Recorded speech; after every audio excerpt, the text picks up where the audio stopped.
Hi viewers, welcome to our channel. ప్రస్తుతం మనతో పాటు సీనియర్ జర్నలిస్ట్ దాము బాలా సార్ ఉన్నారు. వారితో మాట్లాడదాం. నమస్కారం సార్. నమస్తే. సార్, పవన్ కళ్యాణ్ గారు భగత్ సింగ్ సూసైడ్ చేసుకొని చనిపోయారు అని చెప్తున్నట్టుగా ఉన్న ఒక వీడియోని శ్రీరెడ్డి తన సోషల్ మీడియాలో పోస్ట్ చేయడం వల్ల ఒక సెటైర్ వేసినట్టుగా అనిపిస్తుంది. ఇప్పుడు ఆ వీడియో కూడా విపరీతంగా వైరల్ అయిపోతుంది సార్. అసలు భగత్ సింగ్ సూసైడ్ చేసుకొని చనిపోయారా? నెటిజన్స్ ఇప్పుడు సెర్చ్ చేస్తున్నారు ఏ విధంగా చనిపోయారని చెప్పేసి. అసలు శ్రీరెడ్డి ఎందుకు ఈ విధంగా పోస్ట్ చేసింది, మరి దాని గురించి మీరేం చెప్తారు సార్? అంటే నిన్న ఇండిపెండెన్స్ డే కాబట్టి ఆ కాంటెక్స్లో శ్రీరెడ్డి మన another diamond from Pawan Kalyan అని చెప్పి ఒక వీడియో పోస్ట్ చేసింది. అది ఎడిటెడ్ వీడియో, బట్ దాంట్లో కట్గా ఏమి లేదు. ఆ డైలాగ్ అయితే కట్ ఏం లేదు. పవన్ కళ్యాణ్ అప్పుడు చూస్తే మనకి చాలా ఇదవుతుంది.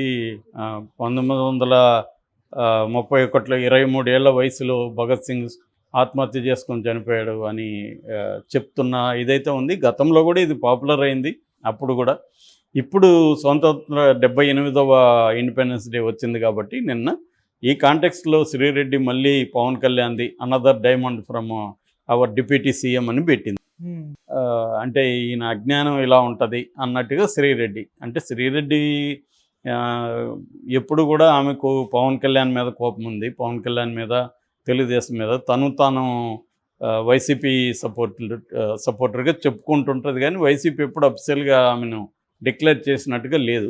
అందువల్ల వైసీపీ మీద కూడా ఆమె అప్పుడప్పుడు తన అసహనాన్ని వ్యక్తం చేస్తుంటుంది. ఈ మధ్య కూడా అలాంటివి పెట్టింది. ఎందుకంటే ఆమెను అరెస్ట్ చేయాలని చెప్పి కేసులు కూడా కర్నూలులో కేసు పెట్టారు. మొన్న కేసు పెట్టి అరెస్ట్ చేసే అవకాశాలు కూడా ఉంది. కాకపోతే అరెస్ట్ చేస్తే అనవసరమైన పెంట్ అవుతుందేమో అని తెలుగుదేశం వాళ్ళు గమ్మున ఉన్నట్టుగా తెలుస్తుంది.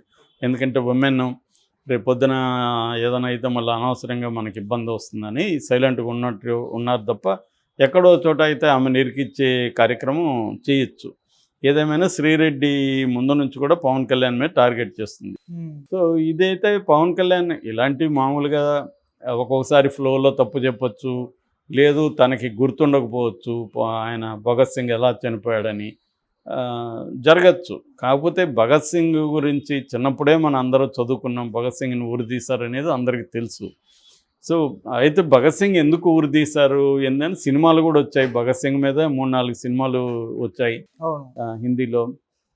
సో బేసిక్గా భగత్ సింగ్ ఏంటంటే ఫస్ట్లో కాంగ్రెస్లోనే ఉన్నాడు. తర్వాత ఇట్లా కాదు, మనం బ్రిటిష్ వాళ్ళని గాంధేయవాద అహింసా పద్ధతిలో ఎదుర్కోలేమని చెప్పి తను కొద్దిగా మిలిటెంట్ గా మారాడు. దాంతో ఆయన నవజవాన్ భారత్ సభ అని ఒక చిన్న ఆర్గనైజేషన్ పెట్టాడు. అలాగే హిందుస్థాన్ సోషలిస్ట్ రిపబ్లిక్ అని కూడా పెట్టాడు. తను బేసిక్గా బోల్షెవిక్ అండ్ అనార్కిజం అనే ఒక 2 సిద్ధాంతాలు. లెనిన్ అక్కడ రష్యాలో బోల్షెవిజం అంటారు దాన్ని, రష్యన్ కమ్యూనిస్ట్ పార్టీ.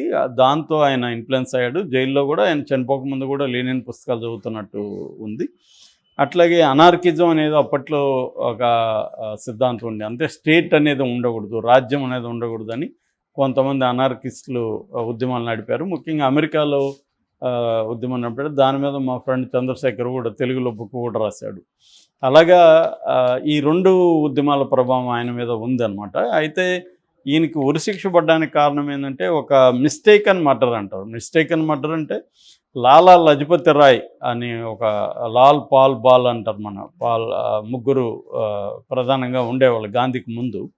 సో ఈ లాలా లజపతి రాయ్ ఉద్యమం చేస్తున్నప్పుడు అతన్ని మీద లాఠీ చార్జ్ చేయమని మన ఒక సాండర్స్ అంటారు, అతను జాన్ సాండర్స్ అనే ఒక సీనియర్ సూపరింటెండెంట్ ఆఫ్ పోలీసు ఆదేశించాడు. దాంతో లాఠీ చార్జ్ చేశారు. ఆ గాయాలతో ఆయన కొంతకాలం తర్వాత గుండె ఆగిపోయి చనిపోయాడు.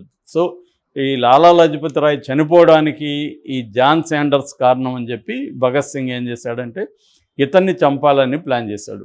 సో తన అనుచరుడు శివరాం రాజ్గురుతో కలిసి ఇతన్ని చంపాలని 1928 ప్రాంతంలో లాహోర్లో ఇతన్ని అనుకొని ఇంకొక అతన్ని చంపేస్తారు వీళ్ళు. అతనేమో ఇంకా ప్రొబేషన్ పీరియడ్లోనే ఉన్న ఇంకొక అధికారి, జూనియర్ అధికారి, అతను పేరు జేమ్స్ స్కాట్. అతనే సాండర్స్ అనుకొని అతన్ని వీళ్ళు చంపారు. ఈ రాజ్గురు మంచి షూటర్ అనమాట. అతను అక్కడ చంపాడు. ఈ సీన్లన్నీ మనం సినిమాలలో కూడా వచ్చాయి. సో అలాగా ఆ తర్వాత వీళ్ళు అజ్ఞాతంలోకి వెళ్ళిపోయారు. అజ్ఞాతంలో ఉండి తర్వాత ఏమైందంటే సెంట్రల్ లెజిస్లేటివ్ అసెంబ్లీ అంటారు. సెంట్రల్ లెజిస్లేటివ్ అసెంబ్లీలో వీళ్ళు బాంబేసి పాంప్లెట్లు పంచారు. అది బాంబే ఏంటంటే చెవిటి వాడికి కూడా వినిపించాలన్నట్టుగా మేము వేసాం, కానీ ఎవరిని చంపాలనే ఉద్దేశం కాదని కూడా ప్రకటించారు. ఓకే. సో అరెస్ట్కి కూడా వాళ్ళు సిద్ధమయ్యే చేయరు. దాని తర్వాత అరెస్ట్ చేశారు. దాంతో వీళ్ళని రాజ్గురు, సుఖదేవ్ అండ్ భగత్ సింగ్ ఈ ముగ్గురిని 1931 మార్చి 23న ఉరి తీస్తారనమాట. జైల్లో కూడా ఆయన జతిన్ దాస్తో పాటు నిరాహారదీక్ష చేయడం అవన్నీ కూడా అప్పట్లో పాపులర్ అని. ఎప్పుడైతే లాలా లజపతి రాయ్ చంపిన పోలీస్ ఆఫీసర్ని చంపడానికి వెళ్ళాడు, ఇది వైలెన్స్ అని అయినప్పటికీ కూడా ఆయనకి గాంధీ స్థాయిలో పేరు కూడా భగత్ సింగ్కి వచ్చింది. రెండోది చాలా యంగ్ గై. సో తను వైఐఎం అథీస్ట్ అని ఒక బుక్ కూడా రాశాడు. అంటే నేనెందుకు నాస్తికుడు అయ్యాను అనే ఒక పుస్తకం కూడా ఆయన రాశాడు. ఇంకా ఆయన రైటింగ్స్ కూడా ఉన్నాయన్నమాట. సో 23 ఏళ్ల వయసులోనే దేశం కోసం ఆయన స్వాతంత్రం కోసం పోరాడి చనిపోయాడు. అది ఆత్మహత్య కాదు. మరి పవన్ కళ్యాణ్ పొరపాటు పడ్డా, ఆయన తెలియదా మరి ఆ టైంకి ఆయన వేరేదేదో చెప్పాలని చెప్పాడా తెలీదు. సో దాన్ని వీళ్ళు ఇప్పుడు విపరీతంగా మామూలుగా దీన్ని అందరూ చేస్తుంటారు. అందరూ ఎక్కడో మాట్లాడేటప్పుడు మనం పొరపాటున ఏదో ఒకటి చెప్తాం. ఇప్పుడు నేను రోజు చెప్తుంటాను, ఎక్కడో ఒకటి రాంగ్ అవుతుంది. కింద కామెంట్లు పెడుతుంటారు, నువ్వు అదే ఇది చెప్పావు, ఈ పదం బదులు ఆ పదం వాడావు, అది కూడా తెలియనోడి, నువ్వేం జర్నలిస్టు, ఇలా అంటుంటారు. సో ఇక్కడ ఏంటంటే మనం ఎంత జాగ్రత్తలు తీసుకొని ఎంత ప్రిపేర్ అయ్యి జాగ్రత్తగా మాట్లాడినా ఒక్కొక్కసారి మనకు ఆ ఫ్లోలో ఒక పదం బదులు ఇంకొకటి రావచ్చు, లేకపోతే ఒక ఫ్యాక్ట్ బదులు ఇంకొకటి రావచ్చు, అవి జరగచ్చు. కాబట్టి దానికి పవన్ కళ్యాణ్ ఏదో అజ్ఞాని అలాగా మాట్లాడాల్సిన అవసరం ఏమీ లేదు.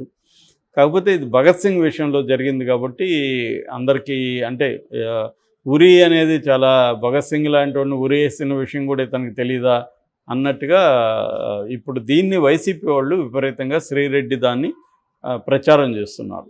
చేసి ఇట్లాంటి వాడు యాక్చువల్గా గతంలో కూడా పవన్ కళ్యాణ్ మీద ఇలా చేయడం నెగిటివ్ అయింది. అందుకని జగన్ కూడా ఇప్పుడు ఎక్కడ పవన్ పేరు ఎత్తట్లేదు. మనం గమనిస్తే మోడీ పేరు ఎత్తట్లేదు. ఎట్లాగూ మోడీ పేరు ఎందుకు ఎత్తాడు అనేది అందరికీ తెలుసు, భయం ఉంది కాబట్టి. జగన్ పవన్ కళ్యాణ్ పేరు కూడా తీయట్లేదు. ఎందుకంటే పవన్ కళ్యాణ్ని తిట్టే కొద్దీ అతనికి సింపతి పెరుగుతుంది జనంలో. కాబట్టి మనం పవన్ కళ్యాణ్ పేరు చేయొద్దు, ఓన్లీ చంద్రబాబు లోకేష్కే పరిమితం కావాలనేది జగన్ ఇది చేశాడు. అయితే శ్రీరెడ్డి చాలాసార్లు వైసీపీకి నష్టం చేస్తుంది తప్ప లాభం చేయలేదని వైసీపీ వాళ్ళు కూడా అనుకుంటారు.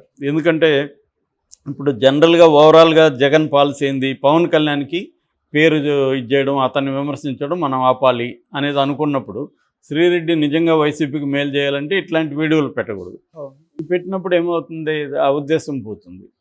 కాబట్టి దాన్ని పవన్ కళ్యాణ్ అలా అనలేదు, వీడియోలో మ్యానిపులేట్ చేశారని కూడా అన్న. ఒకటి, మనం చెప్పిన దాన్ని మార్చేసి చేస్తారు.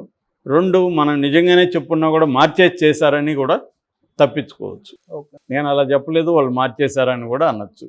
ఇంతకుముందు అయితే వీడియో సాక్ష్యం అనేది గ్యారంటీగా ఉన్నింది. ఇవాళ వీడియో సాక్ష్యం కూడా నమ్మడానికి లేదు.